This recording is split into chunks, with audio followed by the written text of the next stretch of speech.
रमा एक 25 साल की लड़की थी। उसकी शादी राजकुमार से हो जाती है, जो पेशे से पुलिस वाला है। रमा के ससुराल में उसकी सास और उसके ससुर हैं। तो कहानी यहाँ से शुरू होती है। रमा की सास रमा को आवाज लगाती है, रमा बहू जरा रसोई में तो आना। रमा अपने बिस्तर पर आराम कर रही होती है। आवाज सुनते ही वे भागती हुई रसोई में जाती है। हाँ जी माँ जी, रमा की सास बोलती है, अभी घर का काम खत्म नहीं हुआ कि तुम अपने कमरे में जाकर आराम कर लो। रमा बोलती है कि माँ जी, मेरी आज तबीयत ठीक नहीं लग रही। आगे से उसकी सास बोलती है कि क्या हुआ तेरी तबीयत को। रमा बोलती है कि माँ जी, आज मुझे सुबह से ही उल्टी आ रही है। तो ये सुनकर उसकी सास खुश हो जाती है और बोलती है कि चल रमा, आज तुझे डॉक्टर के पास ले चलते हैं। रमा की सास अपने बेटे को कहती है कि राजकुमार, आज छुट्टी ले ले, आज हम रमा को लेकर अस्पताल जा रहे हैं। राजकुमार बोलता है कि ठीक है माँ। अस्पताल जाकर डॉक्टर रमा का चेकअप करता है। तो रमा की सास पूछती है कि डॉक्टर साहब, सब कुछ ठीक है ना, कोई घबराने वाली बात तो नहीं।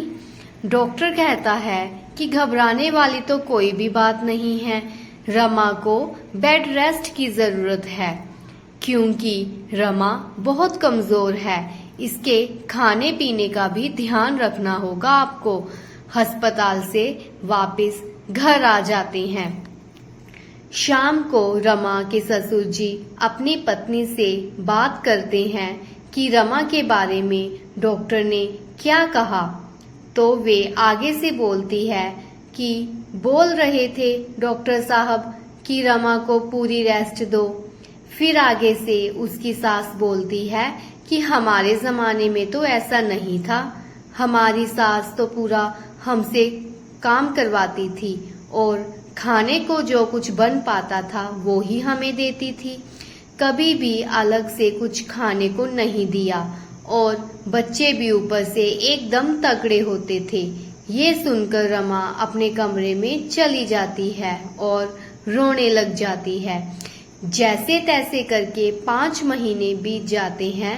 रमा की सास रमा को डॉक्टर के पास ले जाती है और डॉक्टर उसकी सास को बोलते हैं कि आप रमा का ध्यान अच्छे से नहीं रख रहे, उसके बच्चे का वजन नहीं बढ़ रहा। रमा की सास रमा को घर ले आती है। रमा की सास रमा से घर का पूरा काम करवाती थी और बोलती कि देख बहू, तू जितना काम करेगी उतना तेरे लिए और तेरे बच्चे के लिए अच्छा होगा।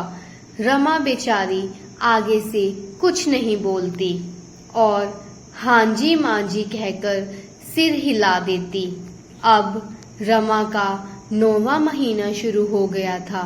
रमा का चल पाना भी मुश्किल था, पर रमा की सास रमा को बोलती कि देख बहू, जब राजकुमार मेरे पेट में था तो मैं 9वें महीने में बैठकर ही झाड़ू पोछा लगाया करती थी।